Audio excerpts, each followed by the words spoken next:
Hello बच्चों। आज के हम अपने वीडियो के अंदर क्लास बी पावर एम्पलीफायर देखते हैं। क्लास बी पावर एम्पलीफायर क्या होता है? इस प्रकार के एम्पलीफायर में सबसे बड़ी बात ये होती है कि ये 180 डिग्री पर ही चालन करता है। ठीक है ना? इसका जो मेन पॉइंट होता है, इसका जो चालन होता है 180 डिग्री पर ही होता है। तो हम लिखेंगे कि यदि किसी ट्रांजिस्टर को इस प्रकार बायस किया जाए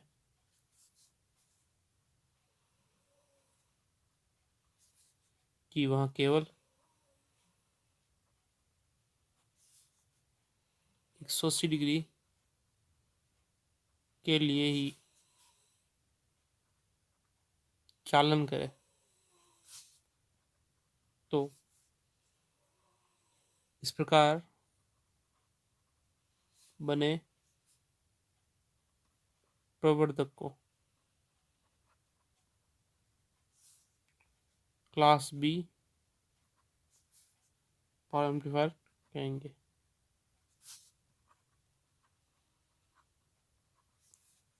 कहते हैं। ठीक है। और इसके लिए जो क्यू पॉइंट है, क्यू पॉइंट को सक्रिय क्षेत्र व अंतक क्षेत्र की उभयनिष्ठ रेखा पर चुना जाता है।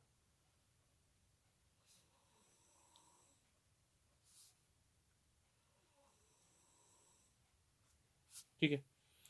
अब क्या होता है कि ट्रांजिस्टर केवल 180 डिग्री परिचालन करता है।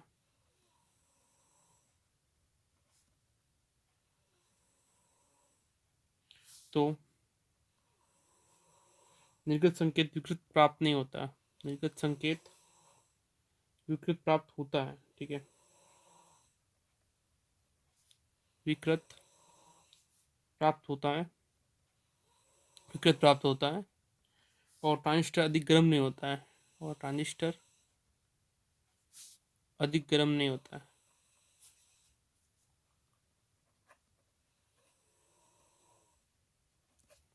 ठीक है। तो ये उनको बेनिफिट मिल रहा है कि ट्रांजिस्टर गर्म नहीं होगा अधिक। ठीक है। विकृति प्राप्त होती है लेकिन ट्रांजिस्टर अधिक गर्म नहीं होता है। ठीक है। और ट्रांजिस्टर के अंदर ऊष्मा व्यय कम होगी, अतः ट्रांजिस्टर में ऊष्मा व्यय कम होगी। ठीक है। अब ट्रांजिस्टर में जो क्यू पॉइंट है वो सक्रिय क्षेत्र के नीचे जो नीचे मिलता है इसमें। तो क्या होगा कि ट्रांजिस्टर में क्यू पॉइंट सक्रिय क्षेत्र में नीचे चुना जाता है। इसका भी बेनिफिट है, चुना जाता है जिससे ICQ का मान बहुत कम होता है, बहुत कम प्राप्त होता है। ठीक है। और शून्य निवेश संकेत की स्थिति में ट्रांजिस्टर पर व्यय होने वाली शक्ति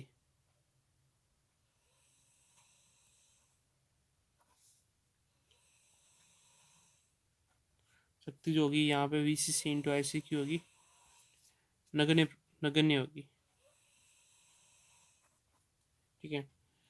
और सीधी बात अपन कहेंगे कि यह था class B power amplifier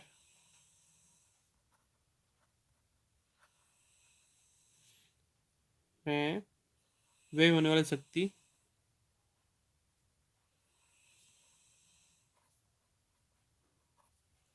class ए पावर एम्पलीफायर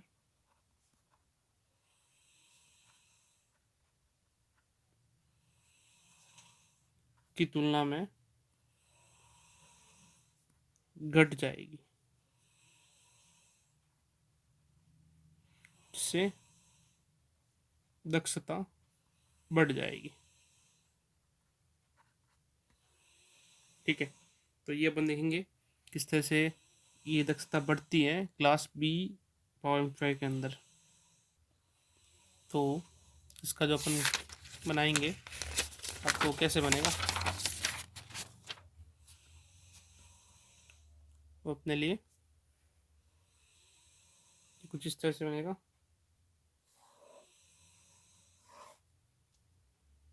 यहाँ पे वही वापस आई सी, ये वी सी।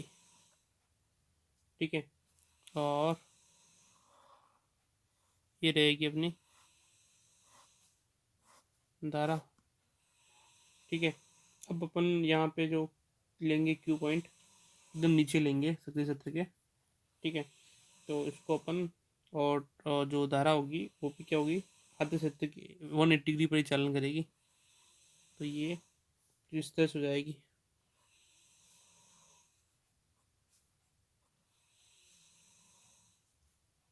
ये तो होती है, यहाँ पे अपन लेंगे वो लेंगे वो आधा लेंगे, ये हाफ साइकिल लेंगे। ठीक है, तो हाफ साइकिल के अंदर ही ये इनपुट करंट है, इनपुट करंट। ठीक है, तो ये यहीं पर जाएगा इसका। वैसे क्यू पॉइंट जो होगा ये लोड लाइन। ठीक है, तो ये हो जाएगा इसका क्यू पॉइंट। ठीक है, और क्यू पॉइंट के हिसाब से वापस हम इनपुट सिग्नल लेंगे, वो हो जाएगा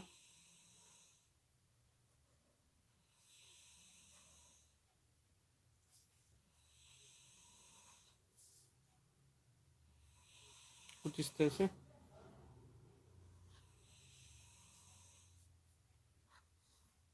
ये संकेत है। ठीक है, और ये आई बी क्यू है, और ये आई सी क्यू है। ठीक है, और ये वी सी क्यू है, वी सी ई क्यू है, ये क्यू पॉइंट है। और ये अपना आउटपुट सिग्नल है, आउटपुट वोल्टेज है, आउटपुट वोल्टेज। ठीक है, और ये रहेगा अपना वी सी पी, और ये रहेगी आई सी पी। ठीक है, तो ये अपन इस तरह से क्लास बी पावर एम्पलीफायर के अंदर देखेंगे। ठीक है, इस क्लास बी पावर एम्पलीफायर को अपन अच्छे से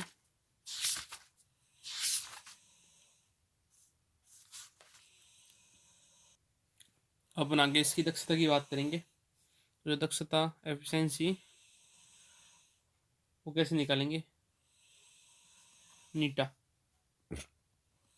नीटा परसेंट जो रहेगी वो रहेगी output AC power, output AC power upon input DC power into 100। ठीक है, पहले अपन पी इसको इस तरह से लिखते हैं, P output AC, P input DC into 100। ठीक है, तो पहले अपन पी इनपुट की बात करते हैं। पी इनपुट डीसी जो रहेगा वो क्या रहेगा, पी इनपुट डीसी पावर जो रहेगी V C C into I D C रहेगी। ठीक है, और जो आई डी सी रहे वो यहाँ पे क्या है, आई डी सी आधा आधा है। ठीक है, पूरा नहीं है सर्कल। ठीक है, हाफ सर्कल के अंदर है। तो ये रहेगी V C C into I C P बट्टा पाई। ठीक है, यहाँ पे 2 था, यहाँ पे पाई रहेगी। नेक्स्ट जो आउटपुट एसी पावर है वो क्या जाएगी, वो जाएगी 1/2 V C R M S into IC/RMS। तो यहाँ पे वैल्यू आ जाएगी VCEP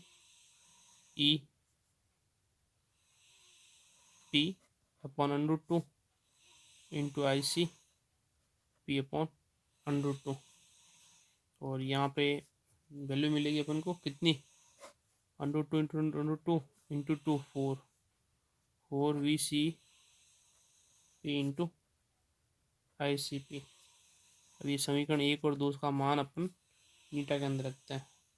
तो नीटा परसेंट एफिशिएंसी क्या मिलेगी, वो मिलेगी VCEP इंटू ICP अपॉन में 4, और ये मिलेगी VCC इंटू ICP अपॉन में पाई इंटू 100। ठीक है, तो अपन सबसे पहले यहाँ पे इन दोनों से करंट कैंसिल कर देंगे, करंट कैंसिल करेंगे और ये मिलेगा पाई/4 into 100 VCEP upon VCC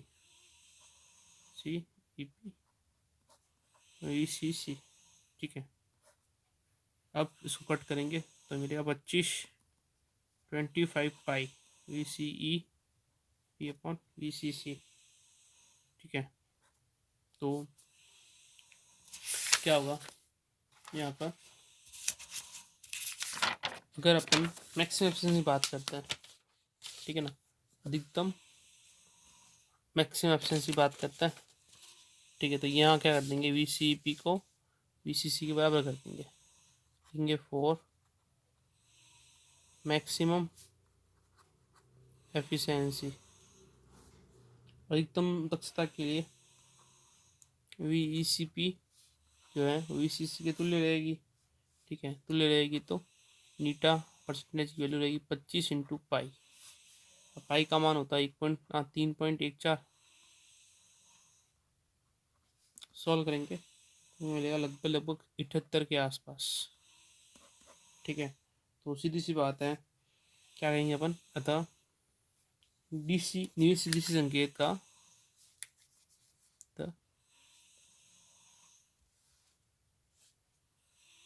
निवेशी DC संकेत का 78.54% भाग निर्गत AC शक्ति में परिवर्तित हो जाता है।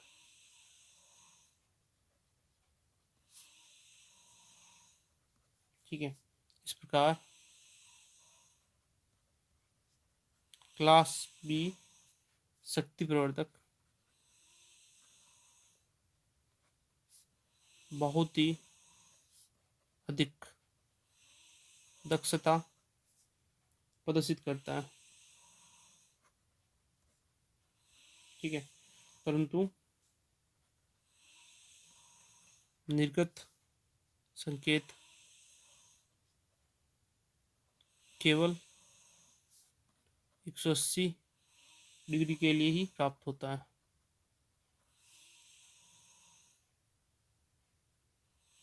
ठीक है, और विकृत यहाँ और यहाँ विकृत प्राप्त होता है, ये भी इसका डिसएडवांटेज है। ठीक है, अब ये जो डिसएडवांटेज है, इसको हटाने के लिए, इस विकृति को हटाने के लिए,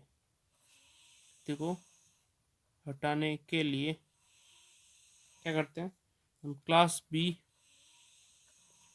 पुश पुल एम्पलीफायर का उपयोग करते हैं। अब ये class B push pull amplifier क्या होता है, इसको अपन नेक्स्ट वीडियो में देखेंगे। ठीक है ना, तो class B push pull amplifier थोड़ा मतलब क्लास B से ज़्यादा इम्पोर्टेंट है।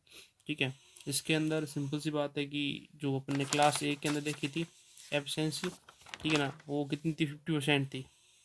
कि क्लास A ट्रांजिस्टर के अंदर ट्रांसफार्मर जोड़ के भी अपने 50% प्राप्त की थी, लेकिन यहाँ सीधे अपन को एफिशिएंसी जो मिल रही है 78.54% मिल रही है।